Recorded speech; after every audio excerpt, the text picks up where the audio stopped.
Hello students, welcome to my YouTube channel. तो चलिए अपनी आज की क्लास को शुरू करते हैं। आज की क्लास में हम लोग पढ़ने वाले हैं वेक्टर अलजेब्रा। ठीक है, तो देखिए वेक्टर अलजेब्रा। तो देखिए हमारे पास में दो टाइप्स के होते हैं, एक होता है स्केलर, एक होता है वेक्टर। ठीक है, तो देखिए स्केलर में हमारे पास क्या होता है, सिर्फ और सिर्फ मैग्नीट्यूड, और वेक्टर में हमारे पास क्या होता है, मैग्नीट्यूड प्लस डायरेक्शन। ठीक है, ये हमारे पास दोनों चीज़ें होती है।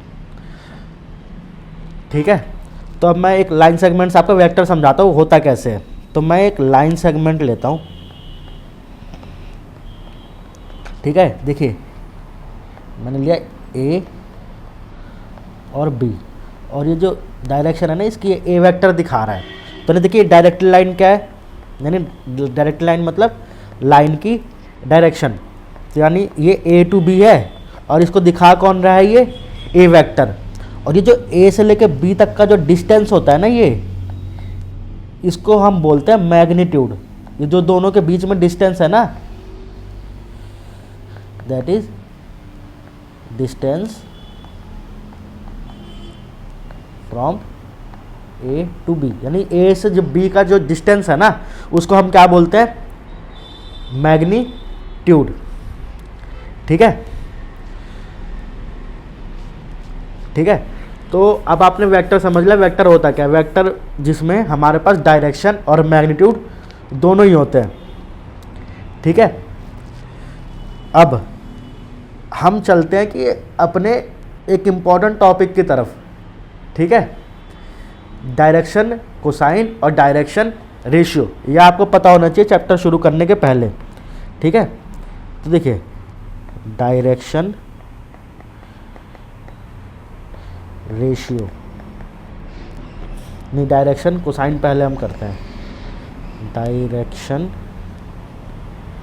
कोसाइन। तो ये आप ध्यान से इस फिगर से समझना। मेरे पास ये x axis, y axis, z axis, मैंने एक पॉइंट लिया P, इसकी डायरेक्शन बताता है ये आर वेक्टर। ये क्या होगा, कोऑर्डिनेट 0 to 0, मेरे को कोऑर्डिनेट की ज़रूरत पड़ेगी, और ये कोऑर्डिनेट्स क्या होंगे, एक्स वाई और जेड।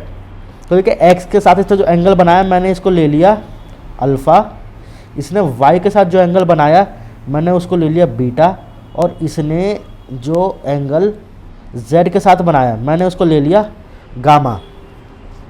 ठीक है, तो देखिए डायरेक्शन कोसाइन होता क्या है, कोसाइन ऑफ एंगल, इसमें एंगल क्या है हमारे पास, अल्फ़ा, बीटा और gamma, is called direction cosine. यानी इसके कॉस सिंपली, यानी जब हम इस एंगल के कॉस ले लेंगे ना, तो उसको हम क्या बोलते हैं, डायरेक्शन कोसाइन। तो यानी इसके कॉस कैसे लेंगे हम, cos alpha, cos beta, cos gamma. ठीक है, तो देखिए इसको एक एग्जांपल से समझते हैं। मैं एक एग्जांपल लेता हूं, ए वेक्टर एक्स आई वाई जे और जेड के। ठीक है, देखिए अब ये जो आई जो है किसको रिप्रेजेंट कर रहा है, एक्स को, जे किसको रिप्रेजेंट कर रहा है, वाई को, और ये के किसको रिप्रेजेंट कर रहा है, जेड को। ठीक है, तो आपको कॉस अल्फा निकालना है, तो सीधे सीधे पहले आप इसका कोफिशिएंट उठा लीजिए एक्स। ठीक है, modulus upon modulus r vector. तो देखिए मॉडुलस आर वेक्टर क्या है, ये जो पोजीशन वेक्टर है ना, ये अगर आपको मान लीजिए कॉस बीटा निकालना है तो कैसे निकालेंगे आप, वाई अपॉन आर मॉडुलस, और थोड़ा स्पेस दे के लिखते हैं। ठीक है, अगर आपको कॉस अल्फा चाहिए कैसे निकालेंगे आप, x upon r modulus, y निकालना हो r upon y upon r modulus, और इसको निकालना हो तो z upon r modulus. R क्या है, ये पोजीशन वेक्टर है ना, ये है आर, ठीक है। अगर आपको अब आते डायरेक्शन रेशियो, अब देखिए अगर आपको डायरेक्शन रेशियो लिखना हो वो आप कैसे लिखेंगे, सिंपली आप एक्स वाई और जेड यानी आई जे के जो कॉफिशिएंट है ना, अगर आप इसको डायरेक्टली ले लेते हैं तो ये क्या बन जाते हैं